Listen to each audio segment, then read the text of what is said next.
പ്രധാന വാർത്തകൾ. രക്ഷാപ്രവർത്തകർക്ക് ആശ്വാസം. പിണറായി വിജയന്റെ ഗൺമാൻമാർക്ക് മുൻകൂർ ജാമ്യം. പരാജയ കാരണം BJP UDF ഡീൽ. തളിപ്പറമ്പിലെ സ്ഥാനാർത്ഥി നിർണയത്തിൽ വീഴ്ചയുണ്ടായി. MV ഗോവിന്ദൻ. പാക് അധീന കാശ്മീരിൽ സംഘർഷം. വെടിവെപ്പിൽ 30 മരണം, 200-ലേറെ പേർക്ക് പരിക്ക്.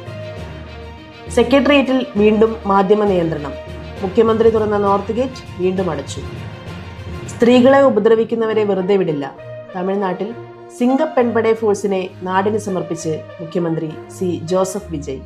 കേസ് രജിസ്റ്റർ ചെയ്തില്ലെങ്കിൽ കോടതിയെ സമീപിക്കുമെന്ന് അൻസിബ അസൻ. കടവന്ത്ര പോലീസ് സ്റ്റേഷനിലെത്തി വിശദമായി മൊഴി നൽകി. തടവുകാർ കൂടുന്നു, ഒരു സെൻട്രൽ ജയിൽ കൂടി വേണം ആഭ്യന്തരമന്ത്രി.